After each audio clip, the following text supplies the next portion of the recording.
Si vous avez suivi le grand entretien de Jean-Noël Barrot, le ministre en charge de la transition numérique et des télécommunications dans Smartech, eh bien vous allez pouvoir écouter son débrief. Si vous ne l'avez pas suivi, eh bien c'est l'occasion justement de reprendre les points principaux qu'il a abordés avec nous il y a quelques instants. Pour donc ce commentaire sur les politiques numériques de la France, j'ai convié Christophe Holnet, le senior advisor chez Apax Partners, et Alain Staron, l'entrepreneur, disrupteur, cofondateur d'Artifil, qui était d'ailleurs au CES de Las Vegas. C'est votre grand retour à Paris.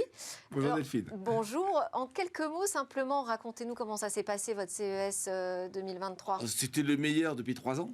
Oui. 2020... c'est pas difficile à dire, ça. Voilà, 2021 pas là, 2022 plein de masques. Ouais. Et un CES qui définitivement se cherche. Toujours. Non, enfin, à nouveau. À nouveau, autrement dit... Parce qu'on était passé à un CES quand même très branché impact, justement, environnemental. Alors, c'est pas dans ce sens-là. Tous les ans au CES, il y a des grandes tendances, qui sont des tendances qu'on appelle les expectations, les attentes infinies dans le cours de Gartner du hype. Je commence par un trigger technologique, après j'ai des grandes attentes, et puis après j'ai un gouffre des désillusions. Et là, on sait plus ce qu'on attend, c'est ça? On est dans le goût des désillusions. Et après, quand même, il y a la pente de l'enlightenment, de l'illumination, puis après, il y a le plateau de la productivité. Et on est là, donc c'est-à-dire qu'il n'y a plus... Tous les trucs on fait pchit, tous les trucs énormes on fait pchit. Et alors, il y a encore des résidus, comme des trucs qui restent de ce qu'on avait vu avant. Oui, parce que moi, j'ai vu quand même des super beaux écrans. J'ai vu quand même le futur du PC portable, le futur de la voiture, des annonces dans le jeu. Alors, des super beaux écrans, il y en a tous les ans. Ce qui est intéressant, c'est qu'LG était le dernier à avoir des écrans partout. Samsung avait fait voilure extrêmement réduite. Il n'y a plus le grand mur de Samsung. Des écrans rétractables enroulables. Oui, ça fait 3 ans qu'on en parle. Des écrans sans fil, mais il y a quand même un fil. Enfin, voilà, on n'a pas trouvé... Et pour vous, ça s'est passé comment ce CES? Vous avez eu la visite du ministre? Extraordinaire. Comme Alors, nous. Le ministre, malheureusement, n'est pas passé par chez nous, mais on a eu à la place des investisseurs, donc c'est pas mal. Ah bah c'est pas mal aussi, ça. Super. Et un paquet de distributeurs et de partenaires, y compris américains, enfin du monde entier. Non, c'était... enfin, il y avait du monde. Et alors, donc ça vaut le coup d'aller au CES quand on est... Si on est une start-up, le Reka Park, d'abord, il est à moitié français, maintenant, presque, à moitié tricolore. D'ailleurs, certains disent, ouais, les Français, vous commencez à nous... Mais, et tout le monde visite le Reka Park, tout le monde vient faire ses courses. Ouais. C'est quoi les next steps? C'est pas dans les grandes allées, c'est dans le... Et là, il faut être un peu vigilant parce qu'il se passe de tout. Mais en particulier, il y avait Artifil. Christophe Holnet, je ne vous demande pas votre avis sur le CES 2023. On a eu un débrief déjà en début de semaine. Et surtout, là, on est là pour commenter les réponses que nous a données le ministre lors du grand entretien dans Smartech. Je l'ai interrogé sur... son retour justement au pays des géants de la tech. Il a rencontré Elon Musk, il a pu lui épingler le coq rouge de la French Tech à la veste. Ils ont parlé ensemble de régulation. Est-ce que ce que vous avez entendu de la part de Jean-Noël Barrot sur cette rencontre avec Elon Musk, le patron de Twitter, vous a rassuré en termes de volonté de ces big tech de se plier aux règles européennes? Alors, sur la volonté des big tech, on verra. Il y a effectivement une bonne volonté qui est annoncée. On va rentrer d'une certaine façon sur le DSA et le DMA, donc les deux directives européennes, sur le contenu et puis également sur une forme de régulation de la concurrence qui est aussi très importante. On va un peu rentrer dans le dur maintenant parce qu'il va falloir le mettre en œuvre et pas juste avec des petites amendes de ci, de là, mais avec de la vraie coercition, le cas échéant. Et de ce qui m'a rassuré dans le discours du ministre, c'est cette dimension européenne qu'il a cherché, dont il a souligné l'importance. Parce qu'on ne pourra peser, on ne pourra faire un acte de souveraineté que si l'on est capable de se réunir et de peser en tant que marché européen. Il a parlé du marché unique du numérique qui nous permettrait de pouvoir... La volonté de créer un marché unique. La volonté de créer un marché unique, mais elle me paraît essentielle parce qu'on ne pourra pas peser... d'autant plus dans le contexte géopolitique actuel, face à la plaque américaine, si je puis dire, et chinoise de l'autre côté, si on n'est pas capable de se positionner avec la taille de notre marché, mais aussi en parallèle, la capacité à transformer nos innovations en entreprises capables d'aller à la conquête du monde et pas seulement de transférer nos cerveaux vers les États-Unis. Donc de ce point de vue, j'ai notamment apprécié beaucoup cette initiative de Scale Up, le fonds Scale Up Europe, Europe, qui est un fonds de fonds. Voilà, qui est un fonds de fonds. Ça me paraît intéressant parce que le rôle des États n'est pas de financer directement les entreprises. Il est de créer un cadre de facilitation, d'encouragement, d'écosystème à l'innovation, et éventuellement d'avoir des fonds d'amorçage. Mais le fait de dire, notamment pour la deep tech et pour pouvoir faire émerger des licornes, avoir un fonds de fonds, c'est-à-dire qui vient abonder des fonds d'investissement qui, eux, sont des fonds qui vont prendre des risques, faire prendre des risques à leurs investisseurs, ça me paraît être beaucoup plus vertueux. Et d'ailleurs, on n'a pas eu le temps de l'évoquer, mais il y a une initiative qui a été lancée pour regrouper aussi les investisseurs en France, French Finance Partners. Oui, c'est un organisme finalement d'orientation et de conseil qui permet d'avoir un forum et de pouvoir adresser en commun des problématiques liées au financement. L'État sur ces sujets. Votre sentiment là-dessus, sur la manière dont il nous a raconté son voyage, c'était intéressant parce qu'il a parlé à la fois de sa rencontre avec Elon Musk sur la régulation de la protection de l'enfance, mais aussi avec OpenAI sur les questions éthiques autour de l'utilisation de l'intelligence artificielle. C'est un vrai sujet et effectivement, c'est très très bien que du côté OpenAI, on se dise s'il vous plaît, régulez-nous. Quand on joue avec ChatGPT, on se dit il est urgent de commencer à réfléchir. Parce qu'on ne sait pas du tout où on va. Après, moi, en tant qu'innovateur et en tant que start-upper, je suis toujours entre deux chaises, parce que je me dis, si on régule trop, on va passer à côté de trucs extraordinaires. Si on régule pas, on risque de planter toute l'humanité, quoi. Ouais. Parce que ça peut aller jusque-là. On est sur des sujets extrêmement gravissimes. Donc, c'est extrêmement bien qu'ils disent oui, régulez-nous. Ils sont dans leur rôle. Après, est-ce que le régulateur aura la sagesse de réguler tout en ménageant le futur ? Mais c'est très compliqué. En tout cas, c'est vrai que d'entendre Jean-Noël Barrot qui nous dit là-bas, aux États-Unis, on me dit que pour pérenniser en fait tous ces utilisations d'algorithmes, on a besoin de la régulation. Parce qu'ils ne savent pas où ils vont. Et personne n'a le recul. Ouais, parce que chacun travaille un peu dans son coin. Et c'est plutôt pas mal de se dire, maman, je veux bien que quelqu'un ouvre un parapluie. Parce que quelque part, il en va d'une responsabilité. Alors, il n'y a pas ça en Chine.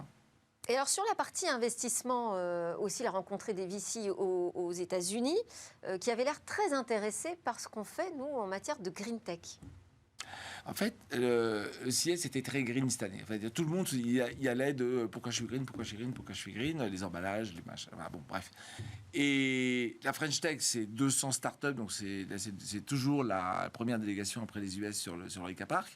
Et la French Tech est très green. Très green. Donc il y a énormément d'innovation green dans un monde qui se veut green, dans un CES qui s'est voulu green. Donc forcément, la France était repérée. Et Christophe, vous confirmez qu'on est costaud sur les green tech, nous, en France ?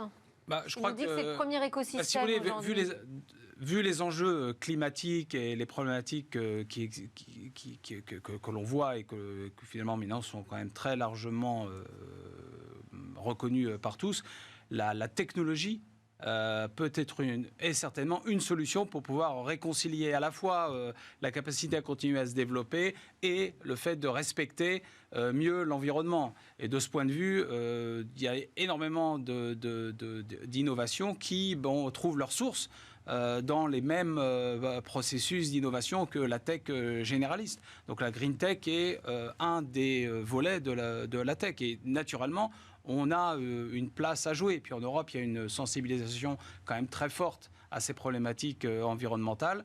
Et donc ça paraît tout à fait naturel qu'on apparaisse.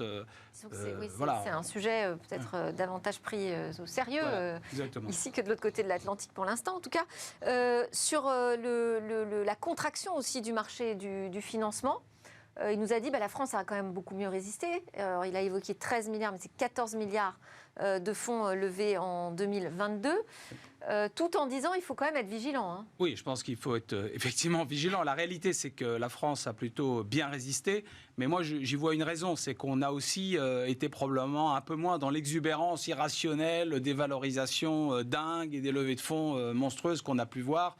On a eu certaines grosses levées de fonds en France, mais ce n'est pas du tout dans les mêmes ordres de grandeur que notamment aux États-Unis et au UK. Ce qui fait qu'en fait, quand on regarde le premier semestre et le deuxième semestre, la plupart des grands pays ont vu leur taux d'investissement, les levées de fonds baisser, alors que nous, on est resté assez stable.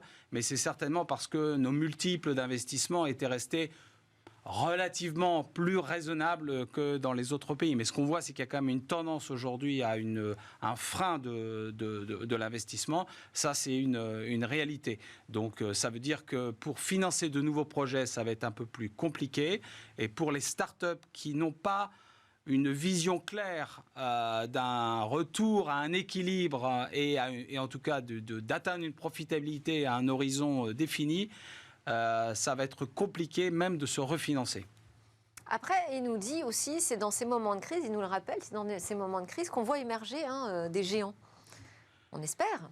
Oui, alors c'est là où d'ailleurs ce qu'on voit aujourd'hui, et c'est vrai, ce qu'on appelle l'early stage, c'est-à-dire l'investissement très en avance de phase, en amorçage sur des nouvelles idées disruptives, potentiellement disruptives, continue à très très bien se porter.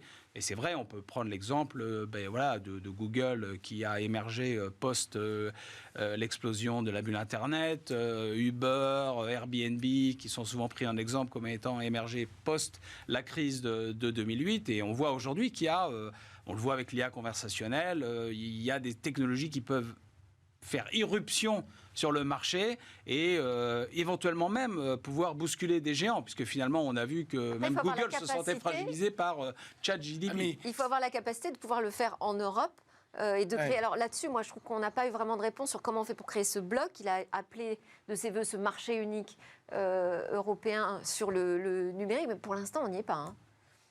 Il y a un problème en Europe, c'est dès qu'on veut faire du B2C, dès qu'on veut parler au grand public, on a je ne sais combien de langues à traiter. Et donc, quand vous lancez un produit sur le marché américain, il parle l'anglais.